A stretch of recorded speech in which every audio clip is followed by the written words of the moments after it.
No great discovery was ever made, without a bold guess. If I have seen further, it is by standing on the shoulders of giants. We build too many walls, and not enough bridges. Genius is patience. To every action, there is always opposed, an equal reaction. Tact is the art of making a point, without making an enemy. To me, there has never been a higher source of earthly honor, or distinction than that connected with advances in science. Truth is ever to be found in simplicity, and not in the multiplicity and confusion of things. My powers are ordinary. Only my application brings me success. What goes up must come down. A man may imagine things that are false, but he can only understand things that are true, for if the things be false, the apprehension of them is not understanding.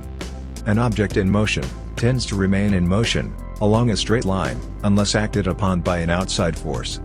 Plato is my friend, Aristotle is my friend, but my greatest friend is truth. Errors are not in the art, but in the artificers. If I have done the public any service, it is due to patient thought. It is the weight, not numbers of experiments, that is to be regarded. Are not rays of light very small bodies emitted from shining substances?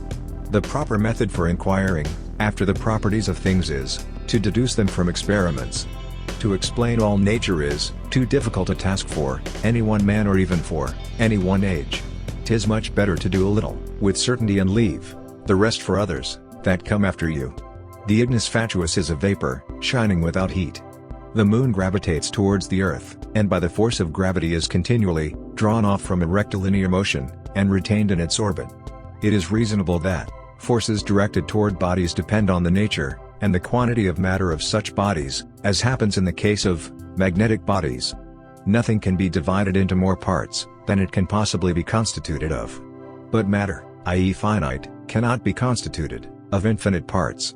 I do not know what I may appear to the world, but to myself, I seem to have been only like a boy playing on the seashore, and diverting myself now and then in finding a smoother pebble, or prettier shell than ordinary, while the great ocean of truth lay all undiscovered before me. Gravity must be caused by an agent acting constantly according to certain laws, but whether this agent be material or immaterial I have left to the consideration of my readers. In experimental philosophy, we are to look upon propositions inferred by general induction from phenomena as accurately, or very nearly true, notwithstanding any contrary hypotheses that may be imagined, till such time as other phenomena occur, by which they may either be made more accurate, or liable to exceptions. Hypotheses should be subservient only in explaining the properties of things, but not assumed in determining them, unless so far as they may furnish experiments. The description of right lines and circles, upon which geometry is founded, belongs to mechanics. Geometry does not teach us to draw these lines, but requires them to be drawn. If anyone offers conjectures about the truth of things from the mere possibility of hypotheses, I do not see by what stipulation anything certain can be determined in any science, since one or another set of hypotheses may always be devised, which will appear to supply new difficulties. Infinites, when considered absolutely, without any restriction or limitation, are neither equal nor unequal, nor have any certain proportion one to another, and therefore, the principle that all infinites are equal is a precarious one. The motions of the comets are exceedingly regular, and they observe the same laws as the motions of the planets, but they differ from the motions of vortices in every particular, and are often contrary to them. The ancients considered mechanics in a twofold respect, as rational, which proceeds accurately by demonstration, and practical. To practical mechanics all the manual arts belong, from which mechanics took its name. The center of the system of the world is immovable.